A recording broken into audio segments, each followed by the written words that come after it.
রাজনীতির নামে অস্ত্রবাজি, চাঁদাবাজি, সারা বাংলাদেশ অতিষ্ঠ। তোমরা মাঠে নামো। আমরা আগামী বাংলাদেশকে জানিয়ে দিতে চাই, রাজনীতির নামে যারা চাঁদাবাজি করে, রাজনীতির নামে যারা সন্ত্রাস করে, রাজনীতির নামে যারা সন্ত্রাস করেছিল তাদেরকে যেমন তাদের কার্যক্রম যেমন বাংলাদেশের মানুষ নিষিদ্ধ করে দিয়েছে, যারা ভবিষ্যতে চাঁদাবাজির রাজনীতি করতে চায় তাদেরকেও আমরা বলে দেব, শান্তিকামী মানুষ বলে দেব, তোমাদের বাংলাদেশে রাজনীতি করার অধিকার নাই। জমিয়তের, যুব জমিয়তের এখানে শুধু নেতৃবৃন্দ এবং পোর খাওয়া কর্মীরাই উপস্থিত। একটা বিষয়, কোনো একটা রাজনৈতিক দলের সবচেয়ে প্রয়োজনীয় জিনিস সেটা হলো সমৃদ্ধ তরবিয়াত। আমার যেই চেতনার রাজনীতির প্ল্যাটফর্ম, এই প্ল্যাটফর্মে কাজ করতে হলে সর্বাগ্রে আমাকে যেই বিষয়টা আত্মস্থ করতে হবে সেটা হলো একটা সমৃদ্ধ তরবিয়ত আমার মধ্যে থাকতে হবে। যদি তরবিয়তটা থাকে তাহলে এই যে ইসাবা সগীরা, এই যে একটা ছোট্ট জামাত 200-400 কম বেশি, কিন্তু এটা তো বিভাগীয় যুব সম্মেলন। তোমরা এখানে যে কয়জন কর্মী আছো তাদের দায়িত্বে ঢাকা বিভাগ যদি হয়ে থাকে তাহলে ঢাকা বিভাগে কতজন যুবক আছে, তোমাদের বয়সী কত লক্ষ মানুষ আছে, কোটি ছাড়াবে। রাজনীতিটা তো ভোটের রাজনীতি। তাহলে এখানে যুবক যুবতী এই যে বয়সের শ্রেণীটা, এই সমস্ত ভোটারদের দায়িত্বশীল হলো এই কয়েকজন মানুষ। যা আমাদের স্লোগান, জমিয়তের দাওয়াত, আল্লাহর জমিনে আল্লাহর নিজাম। জমিয়তের পয়গাম আল্লাহর নিজাম।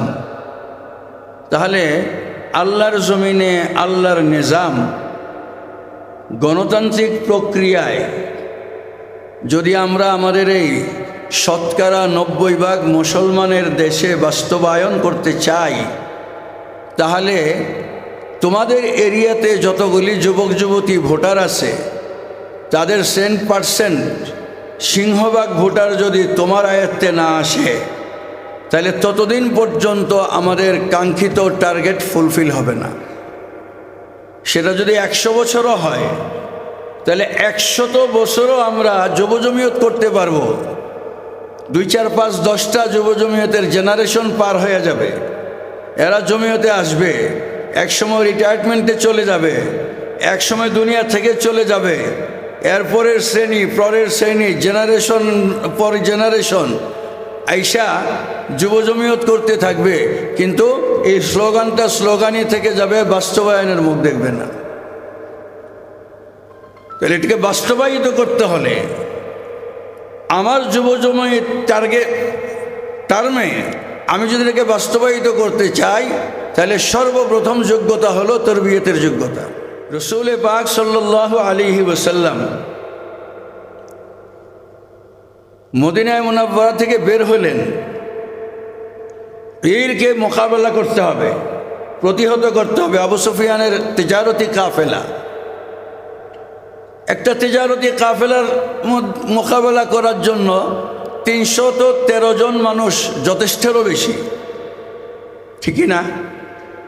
313 জন মানুষ যথেষ্টেরও। 8টা তলোয়ার 2টা ঘোড়া এতগুলো লাগেও না। 313 জনে মারো ঠেলা হেইও কইলেই এরা পালায় যাইব। এই প্রস্তুতিতে মদিনায় মুনাওয়ারাত থেকে রসুল করিম সাল্লাল্লাহু আলাইহি সাল্লাম বের হলেন।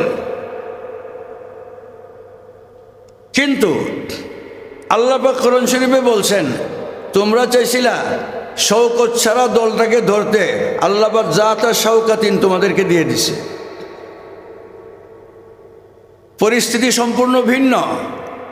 ঈর চলে গেছে, আবু জেহেলের 1000 সশস্ত্র সৈন্যের কাফেলা সামনে চলে আসছে, নফির চলে আসছে। রসুল পাক সাল্লাল্লাহু আলাইহি সাল্লাম শঙ্কিত। এই ধারণা দিয়ে তো আমরা তাদেরকে মদিনা থেকে বের করি নাই, তাহলে প্রত্যেকের হাতে তলোয়ার থাকতো, যুদ্ধ প্রস্তুতি থাকতো, আরও বেশি লোকজন নিয়ে আসতাম।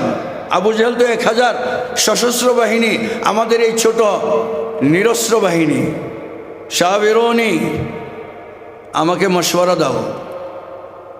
তো একজনে বলছে, ইয়া রাসূলুল্লাহ, আপনি যেটা কোন কইলে যুদ্ধ করুন, আর যদি বলেন তাহলে আমরা মদিনায় ফিরে যাব। সাবিরুনি 3 বার বলেছেন, 3 জন মুহাজির দাঁড়াইছে। রসুল বললেন সাবিরুনি।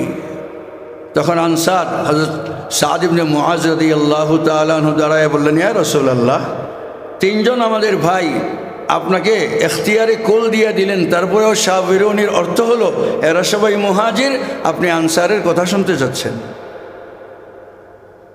হে রাসূলুল্লাহ, আপনি যদি সমুদ্রে ঝাঁপাইতে বলেন সমুদ্রে ঝাঁপাবো, ঈমান এনেছি। শর্ত একটা ছিল, মদিনায় কেউ যদি আক্রমণ করে আমরা আপনার সঙ্গ হইয়া আপনাকে রক্ষা করব। একটা মদিনার বাহিরে, শর্তের বাহিরে। আমরা শর্ত সাপেক্ষে আপনাকে নেতা মানি নাই, ইসলাম গ্রহণ করি নাই। আপনি সমুদ্রে যদি ঝাঁপাইয়া পড়তে বলেন, আমরা সমুদ্রে ঝাঁপাইয়া প্রাণ দেওয়ার জন্য প্রস্তুত আছি। হয়েছে না এটা? ফাস্তাবশারা ওয়াজহু রাসূলিল্লাহি সাল্লাল্লাহু আলাইহি ওয়াসাল্লাম। এই আজিমতের বিজয় এটা।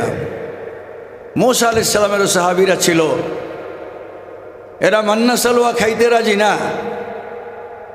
يخرج لنا فادع ربك يخرج لنا مما تنبت الأرض من بقلها وقثائها وفومها وعدسها وبصلها। তরজমা দরকার নাই, এটি খামো আমরা। আল্লাহ নবী মুসা বললেন, মরুভূমিতে গেলে উৎপন্ন হয় না, যেখানে উৎপন্ন হয় সেখানে যাও। সেখানে একটা কওম আছে, ধর আছে, জান নাই, শক্তি আছে, সাহস নাই, তাদেরকে মোকাবেলা করতে হবে। মুসা আলাইহিস সালামের সাহাবীরা বললেন, ফাযহাব আনতা ওয়া রাব্বুকা ফাকাতিলা ইন্না হাহুনা কাঈদুন। আপনি আর আপনার আল্লাহ 2 জন মিল্লা যুদ্ধ করেন, আমরা এখানে বসলাম।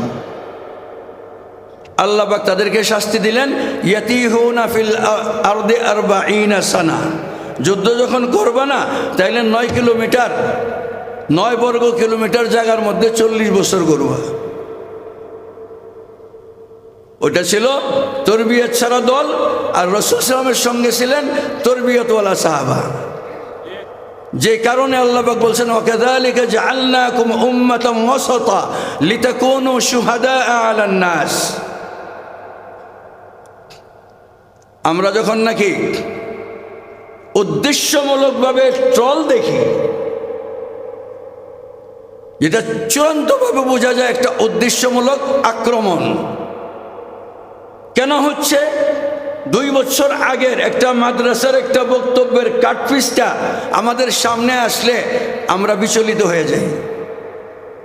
নিজেরা আমরা ফেসবুকে এসে মন্তব্য করতে থাকি।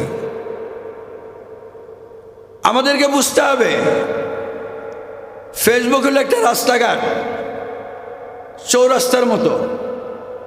পাগল যেমন চৌরাস্তার মধ্যে এসে ট্রাফিকগিরি করে, আমি কেন এটা একটা কাজের জন্য বলতেছি না, হাজার হাজার কাজ সামনে আসবে। আমি ফেসবুকে যাওয়ার আগে 1000 বার চিন্তা করব, আমার এটা যখন লোকসম্মুখে যাবে তাহলে এটা এর দ্বারা মানুষের, দলের, নিজের নেতার ক্ষতি হবে না লাভ হবে।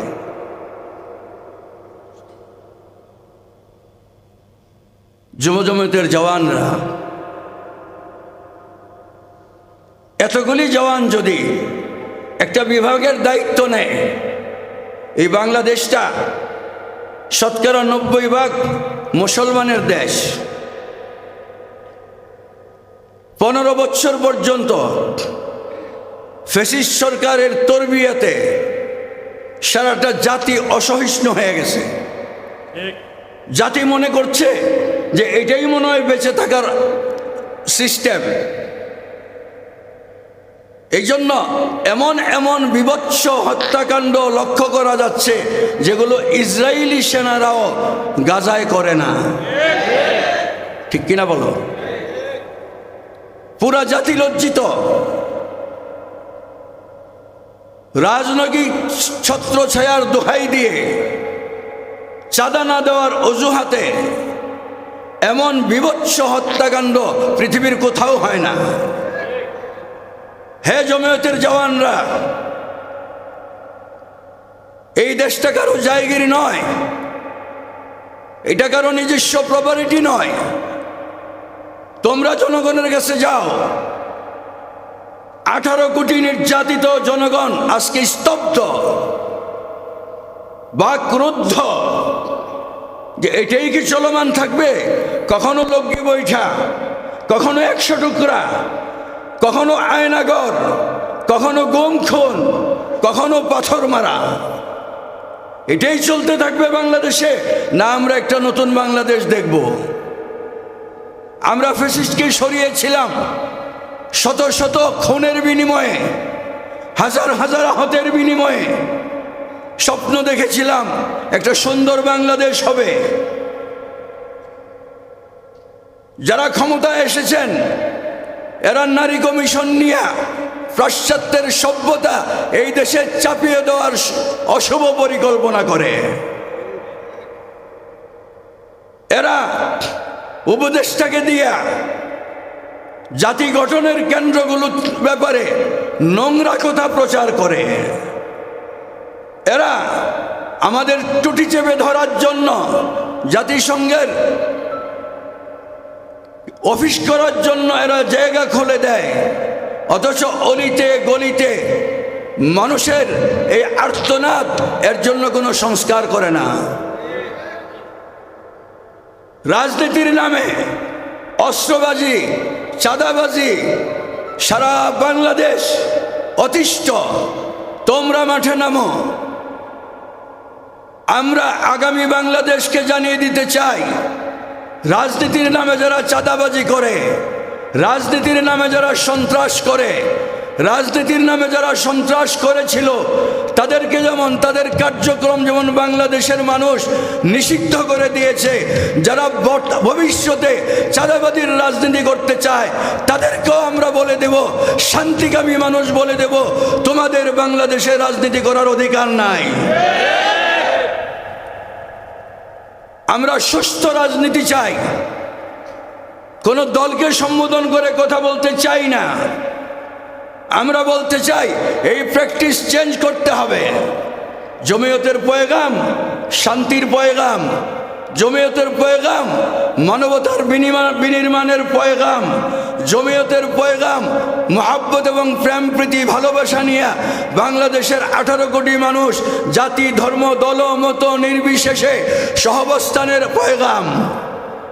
সেই পয়গাম নিয়ে যদি আমরা এই যুবক শ্রেণী মাঠে নামো তাহলে ইনশাআল্লাহ ইনশাআল্লাহ আগামী বাংলাদেশ জমিয়তের। এই তরবিয়তটা নিয়েই আমরা, এই পণ নিয়েই আমরা বাংলাদেশের আনাচে কানাচে ছড়িয়ে পড়তে হবে। এই পণ নিয়েই 5টা কমিটি করেছি, 3টা আহ্বায়ক, 2টা পূর্ণাঙ্গ। এটা যথেষ্ট নয়। আগে পরিসংখ্যান, আমার যেই রাজনীতির এরিয়া, এই এরিয়ায় যুবক যুবতী ভোটার কতজন আছে, সেই ভোটারদের কতটা ভোট আমি আমার ব্যালটে আনার নিশ্চয়তা দিতে পেরেছি। আমার এরিয়ার মধ্যে যত মানুষ বাস করে কতটা পরিবারকে আমরা জমিয়তের ঝান্ডা তলে একীভূত করতে পেরেছি। এই হবে পরিসংখ্যান।